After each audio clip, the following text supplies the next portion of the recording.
तो बच्चों, आज यूपी सैनिक स्कूल का एंट्रेंस टेस्ट हो गया, यानी 29 दिसंबर को। और आपके सामने थंबनेल पे क्या दिख रहा है, आप देख पा रहे हैं पेपर का लेवल कैसा रहा। पेपर क्या इजी था, क्या टफ था, मॉडरेट था, या क्वेश्चन देखते ही आप फटाक से आंसर निकाल दे रहे थे। ये चौथा ऑप्शन भी ध्यान से देखना भाई, इजी, मॉडरेट, टफ या फटाक से आंसर। क्वेश्चन पेपर देखा, क्वेश्चन देखा तक आंसर। तो हमारी जो पूरी टीम है, जिन्होंने आपको अलग अलग मैराथन कराई यूपी सैनिक स्कूल की, और दावे भी भरे हमने कि हमारे यहाँ से बाहर नहीं जाना, और वो दावा मुझे लगता है सच हो भी गया। हालांकि दावा हमारा लगातार सच रहा है।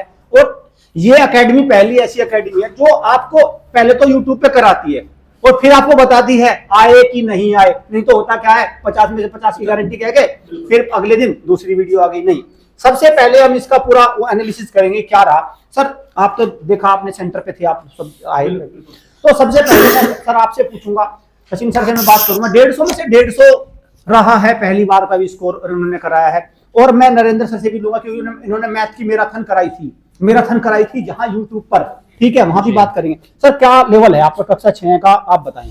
सर कक्षा 6 का लेवल तो पिछले लास्ट ईयर का ही सेम समझो कि 5% थोड़ा इजी रख दिया उसने। हाँ। तो बिल्कुल सेम ही है, समझो सेम ही लेवल है। हाँ, तो आप मुझे ये बताओ, जैसे 75 क्वेश्चन का पेपर था ये, तो इस मैथ में कौन बच्चा जो ठीक ठाक पढ़ने वाला बच्चा है, कक्षा 5 और 6 की बात कर रहा हूं मैं, वो कितने क्वेश्चन इसमें से ले जाएगा? देखो 40 से 45 क्वेश्चन वो निकाल सकता है अगर ठीक ठाक लेवल पे तैयारी। अच्छा बच्चा होगा, अच्छा बच्चा होगा। आप मुझे बताओ, देखो 40 40 से 45 तो वो ले जाएगा ना जो लगातार पूरी साल मैथ ही पढ़ रहा हो। लेकिन आप इसको कंपटीशन की भावना से लो। एक वो बच्चा बताओ जो एक मतलब ठीक है और इतने नंबर तो भाई बनने चाहिए, कम से कम इतने बनने चाहिए।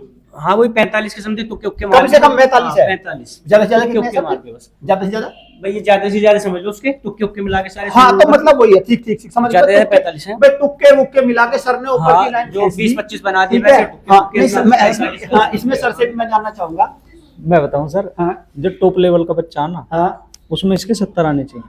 उसके 70 आने चाहिए भाई। देखो भाई, टॉप लेवल का बच्चे का 70 नंबर। इसमें केवल 5 क्वेश्चन है जो ज्योमेट्री वाले हैं। हाँ उनमें एक बार कह सकते हैं कि वो नहीं कर सकते। हाँ। बाकी जो अर्थमेटिक वाले हैं ना, मुझे नहीं लगता। सर एक बात बताओ, इसमें मैं देख रहा था एक n 3n है, ये तो अलजेब्रा का क्वेश्चन है और ये 8वीं लेवल का क्वेश्चन है, लेकिन पेपर तो 5वीं का है। ये पेपर 5वीं का है। हाँ, हम तो एक कंपटीशन की बात कर रहे हैं ना, कंपटीशन की बात कर रहे हैं भाई। देखो सर का एक सर देखो, क्योंकि देखो भाई मैं बताता हूँ, क्योंकि सर ने मैराथन भी कराई थी, 70 वाला भी बच्चा होगा ऐसी बात नहीं है। पर लेकिन फिर भी आप मुझे बताओ कि सर जैसे हम इसमें देखते हैं, हमने भी पेपर का सॉल्यूशन बनाया, तकरीबन 15-20 क्वेश्चन अर्जुन सर ऐसे थे जो हमें घुमा रहे थे। 15-20 क्वेश्चन ने हमें हमारे सर में दर्द किया। और दूसरा टाइम भी तो है, माने चलो कोई कर भी पा रहा है, क्या वो 50 मिनट में 60 मिनट में कर पा रहा है 70? हाँ ये पेपर के अगर उसके ड्यूरेशन की बात करें तो थोड़ा बच्चा दबाव में आ जाएगा। दबाव में हाँ, ये क्वेश्चन है। अब ये बताओ, फाइंड द वैल्यू पेपर की लेके चल पाएगा। हाँ, पाने का अलजेब्रा के बहुत सारे घुमाने वाले ये कौन कहेगा? ये तो एसएससी के क्वेश्चन मान लो, ये तो है इजी, कौन कर देगा इसको? चलो भाई देखो, एक मैं कह रहा हूँ, सर ने बताया कि 45 का एक स्कोर, आप अच्छा स्कोर बताएं। सर मैं पूछूंगा किंग ऑफ रीजनिंग, जो सर पूरा घुमा दिया, मतलब पूरे सर ने कहा था। सर आप मुझे बताओ, पहले तो कक्षा 6 और कक्षा 9 दोनों में रीजनिंग का थोड़ा सा अंतर बताओ, क्या रहा हो, क्या आपके हिसाब से है? सर कक्षा 6 में तो हमें सेम लेवल देखने को मिला है, उतना ज्यादा डिफरेंस नहीं देखने को मिला। पर कक्षा 9 में सर अभी की बार क्या हुआ है कि पजल जो दी है ना, उन्होंने सिटिंग अरेंजमेंट जो दी है वो थोड़े से डिफिकल्ट लेवल के दिए है।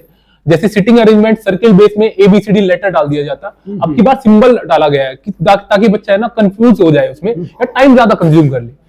हाँ सर, और सिलोगिज्म में भी सर क्वेश्चंस ऐसे डाले गए हैं। सिलोगिज्म तो पहली बार आए मेरे ख्याल से। हाँ सर, और सिलोगिज्म ऐसे डाले गए हैं कि एक दो केवल सिंपल सिलोगिज्म नहीं डाले गए हैं सर, 2-3 स्टेटमेंट के बाद में 2-3 कंक्लूजन दिया हुआ है, उनके सिलोगिज्म डाले गए। सिलोगिज्म तो सर क्या आपने अपनी मैराथन में सिलोगिज्म कराए थे? सर मैंने मैराथन में तो नहीं करवाए थे, पर हाँ पिछले वाले क्वेश्चंस में मैंने करवा दिए। पिछले वाले में कराए, जैसे सीरीज लेके आता हूँ मैं, टेस्ट सीरीज लेके आता हूँ, उनमें मैंने सिलोगिज्म के क्वेश्चंस करवाए। ये देखो, यही हमारी एकेडमी खास बात है, अगर टीचर ने नहीं कराया तो साफ कहते हैं मैंने बिल्कुल सर, बस हम ये नहीं कि ठीक है सबका झोला टांग लिया पीछे कि हाँ हमने कराया भाई, सारे तो हम है कि नहीं? सर देखो, सर ने तुरंत बता दिया जो मैंने कराया। बाकी तो आपके हिसाब से हाँ जी, कितना एक मैं कहूंगा अच्छा स्कोर आप रीजनिंग में कक्षा 6 के लिए दें और एक कक्षा 9 के लिए दें? सर एक अच्छा स्कोर मैं मानता हूँ कि 23 के समथिंग तो मैं 6 के लिए मानता हूँ सर। 23 का एक स्कोर है भाई, 22-23 का स्कोर है। हाँ 22-23। और मैं 9th के लिए मानता हूँ सर 20 मार्क्स अगर जिन बच्चों ने अटेंड कर लिए, 20 क्वेश्चंस आपके अटेंड हो गए, बहुत अच्छा स्कोर है। बहुत अच्छा स्कोर है सर ने 20 रीजनिंग का हाँ जी। बता दिया। सर अर्जुन सर, मैं अब आपसे जानना चाहूंगा अंग्रेजी में, अंग्रेजी के हिसाब से आपका क्या मतलब क्या मानना है, जैसे आपने मैराथन भी कराया था। ठीक है सर, अब तो क्या है भाई यहाँ पे, जैसे मैं देख पा रहा हूँ सबसे इम्पोर्टेंट पॉइंट क्या है कि 10 क्वेश्चन यहाँ पे पैसेज के थे। 10 क्वेश्चन, ठीक है, यानी 2 पैसेज थे हमारे पास। हाँ। मैंने सोचा कि एक ही आएगा, चलो ये तो 2 आ गए। 2 आ गए, ठीक है, तो भी फायदा है बच्चों को, तो तो भी 10 फायदा में है। से 10 तो ये आपके बनने चाहिए थे। ठीक। ठीक है, यानी एक स्कोर अगर मैं आपको बताऊं, दैट इज कक्षा 6 में बताओ आप पहले। कक्षा 6 में बताऊंगा। 2 पैसेज हैं, यहाँ पे तो 3 पैसेज आ गए। 3 पैसेज हैं, तीन अरे पैसेज। पूरे पैसेज ही पैसेज हैं। हाँ, वो पैसेज है, ठीक है। ठीक। तो भाई यहाँ पे 3 पैसेज है, दैट इज 1 2 3 15 मार्क्स। 15 में से आप चलो कर दो 12 क्वेश्चन ये कर दिए, ठीक हाँ। है। और यहाँ पे फिलअप्स है आपके, फिलअप्स है, यानी सर मैं एक अगर स्कोर रखूं, that is 30 score, 30 number 30 score यहाँ पे बनना चाहिए था बच्चों का, अच्छा, ठीक है का बनना भाई। ऐसे नहीं कि मैं 40-42 कह दूं, हाँ, हाँ। ऐसे नहीं हो सकता, हाँ, हाँ, क्योंकि एंटोनिम सिनोनिम्स घुमाने वाले थे, घुमाने क्या वाले पता हैं, इतने आए आसान ना आए, नहीं होते। ठीक 30 है। तो यहाँ पे 30 स्कोर बेस्ट है बच्चे के लिए। तो कक्षा अगर 9 30 और बन 9 के जाएगा। लिए क्या 9 के लिए भी सर 30-32 दोनों के लिए हो जाएगा सेम। तो अगर हम ठीक है? कह दें 30 to 35 बस का स्कोर एक बहुत अच्छा स्कोर है, हम्म। वो कोई दिक्कत नहीं भाई। यूपी के बच्चे हैं, हाँ, नहीं, इंग्लिश ये इतनी साउथ इंडिया यहाँ के पे, हाँ। बच्चे या दूसरी जगह के बच्चे, ठीक है जो भाई, हैं, यूपी बहुत सारे पिछड़े डिस्ट्रिक्ट है हमारे, इंग्लिश बिल्कुल, जीरो होती है उनकी, नॉर्मल स्कूल तो में उनके पढ़ते लिए ग्रामर ही। हाँ हाँ हाँ जी। 25-30 नंबर ठीक है। बड़ी नंबर है। हाँ, तो बहुत अच्छा मतलब नंबर अगर हम अब लाइन खींचने जा रहे हैं, हम जैसा कि बताया लेवल कैसा रहा, तो सर इजी तो नहीं कह सकते हम, नहीं, हाँ, है ना? नहीं कह सकते। पेपर का लेवल इजी तो नहीं है, तो 4 ऑप्शन में फटाक से देखते क्वेश्चन को, तो मतलब नहीं बनता, है ना? तो क्या कहोगे, टफ कहोगे, मॉडरेट कहोगे, फिर क्या कह रहे हैं आप? मैं तो, मेरा मानना तो सर मॉडरेट है। मॉडरेट कहोगे, हाँ, मतलब मॉडरेट पेपर है। हर एक बिल्कुल मॉडरेट, मतलब लाइन एक मिड पॉइंट हाँ। अगर बताएं, हाँ हाँ, मैथ में मान लो 60 तो 60 होने चाहिए। चलो भाई, अब हम इसका लाइन खींच देते हैं। तो सर अगर 60 दे दिया आपने, तो फिर तो सर तालमेल बिगड़ जाएगा इस पेपर की पूरे कट ऑफ।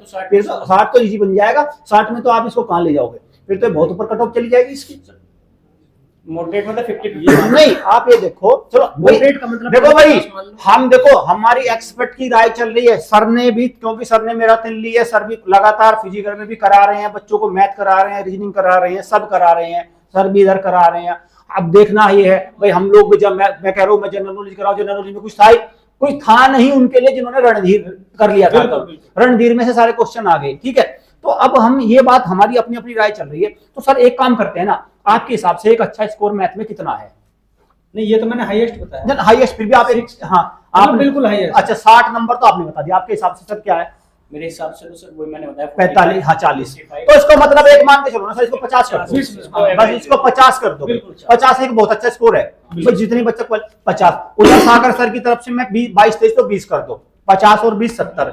और भाई इधर अगर मैं अर्जुन सर की तरफ 30, 70 तो 30, और जनरल नॉलेज में तो 30 नंबर बिल्कुल बन रहे हैं, उसमें कोई, तो 130 नंबर का कट ऑफ मैं कह सकता हूँ। 130 नंबर ऊपर है, 130 नंबर वाला बढ़िया बच्चा करके आएगा। 130 नंबर 130 नंबर वो करके आएगा जिसका अच्छा होगा। लेकिन जो बच्चा बढ़िया होता है वो कट ऑफ से 15-10-15 नंबर ऊपर भी रहता है भाई, ऐसा तो नहीं होता सर। बढ़िया बच्चा बिल्कुल कट ऑफ पे जाकर रुक जाता है, इसका मतलब बढ़िया कहाँ रह गया वो, है ना? वो तो उसका लेवल तो हाई है ना। लेवल तो हाई है ना। तो हमने निकाला है कि एक अच्छा बच्चा जो है 130 से 140 इसमें स्कोर लेके आएगा, और वही कट ऑफ आ चुकी है हमारे चैनल पे, आप देख लेना, वहां पे उसी रेंज में कट ऑफ जा रही है। प्रीवियस ईयर की कट ऑफ का भी अध्ययन है। तो पेपर कुल मिला के हमारी सारी टीम का मानना है कि बहुत ठीक था, अच्छा पेपर था। कमेंट बॉक्स में हमें करके बताना कि आपके हिसाब से क्या बनना चाहिए, आपका कितने नंबर बैठ रहे हैं, ताकि हम आने वाले समय में जो अपकमिंग वीडियोज है उनमें और भी अच्छा आपके सामने एनालिसिस लेके आ सके। खैर सारा सही रहा। सर सेंटर पे भीड़ कैसी थी? भीड़ की सर एक बात मैं बताऊंगा, हाँ जब भी मान लो हम पेपर से एक दिन पहले सेशन रखते हैं हाँ हाँ कि भाई बच्चों को थोड़ा अवेयरनेस मिल जाए, जानकारी मिल जाए, हाँ और कल भी बैठ के हमने जानकारी हाँ दी थी। तो मैंने 2 पॉइंट उसमें बताए थे, आपने पूछे थे हाँ। कि सर एक बात बताओ, 2 पॉइंट बता दो एक बार। हाँ हाँ तो मैंने 2 बताए थे कि भाई एक तो डॉक्यूमेंट्स पूरे लेके जाना, लेट मत जाना। हाँ हाँ 5 बच्चे मेरे सेंटर पे ऐसे थे हाँ जो आधार कार्ड लेके नहीं आए, आधार कार्ड और उनकी सर एंट्री नहीं हुई। हुई नहीं, बताओ, वो वहां से बैक कर दी, फिर घर भेज दिए। कुछ पेरेंट्स ऐसे थे जो लेके तो नहीं आए, लेकिन उनके फोन में थे, फोन में थे, तो वो निकलवा के ले ले आए, आए। उनकी तो एंट्री होगी। हो गई। लेकिन मेरा मानना ये मतलब जब आप यहाँ से वीडियो चली गई हाँ। और सब बना रहे हैं, सब बना पता नहीं क्या एडमिट कार्ड निकाल लिया, उसे पढ़ते ही नहीं। सर मैं बताऊंगा ना, इनकी जैसे मान लो चलो बच्चा है सर, तैयारी उसकी है नहीं, जिसकी तैयारी नहीं है, मेरा तो अनुभव इसमें ये है, जिसकी तैयारी नहीं है हाँ। वो वही काम करेगा ये। नहीं, मैं तो इसमें लापरवाही पेरेंट्स की मानता हूँ, सब पेरेंट्स ही जिम्मेदार है, क्योंकि भाई वो तो बच्चा है चलो, भाई लेकिन पेरेंट्स की तो जिम्मेदारी है कि एक बार पढ़ ले पूरा। 100% पेरेंट जिम्मेदार है ना। हाँ जी, इसका कौन है? इसका कोई भी नहीं है। पता नहीं। हाँ नहीं, तो भाई देखो केवल ज्ञान, कई बार क्या लगता है कि पेरेंट्स को भी लगता है कि नहीं नहीं नहीं मैं तो बिल्कुल ठीक हूँ, कम गलती करने वाले नहीं है, कम वो नहीं है, वो भी गलती के पूरे महाराजा हैं। अब बताओ 5 ये पेरेंट्स गए थे, बच्चों को लेके गए थे और उनके बच्चों को एंट्री नहीं हुई, इसकी जिम्मेदार कौन? और सर एक बात बता दूं, अगर कोई एकेडमी वाला टीचर कर दे उसके ऊपर कितना आक्रमण करेंगे हमारे बच्चे का। अब इनका, मैं तो उनकी वीडियो बनाने वाला था, उनकी तो बनानी चाहिए सर। मैं अपने बच्चों को अंदर करने में लगा हुआ था। हाँ हाँ हाँ हाँ, तो वो नहीं मिल पाया। तो देखो ऐसा नहीं होता कि भाई सब कोई दूध का दूल्हा नहीं होता, सब है कुछ कुछ अपने। सर ऐसा भी होता है उनको जानकारी नहीं, लेकिन जानकारी फॉर्म भरा था, सब चीज की जानकारी सेंटर तक पहुंच गए हैं, और वीडियो में बता रहे हैं हम सब कुछ, वीडियो बता रहे हो, चलो एक प्रकार की लापरवाही थी और कुछ नहीं। और ऐसी लापरवाही मत किया करो। देखो बहुत ठंड में आप गए थे, पैसे खर्च होते हैं, आना जाना, सेंटर तक जाना, बहुत सारी चीजें हैं। चलो सेशन को एंड करते हैं भाई। अभी आप सारी चीजें देख लेना, आंसर की मैच कर लेना, कट ऑफ में देख लेना, इंटरव्यू का बैच भी हमारा आएगा। और अब सर यूपी सैनिक स्कूल तो हो गया, अब सैनिक स्कूल में हमारे मैराथन सीरीज चलेंगी, उसके लिए भी अपडेट रहो, चैनल को सब्सक्राइब कर लो, क्योंकि यहाँ से मिलती है तमाम स्कूल एंट्रेंस टेस्ट की एकदम परफेक्ट जानकारी। Thank you students, thank you parents.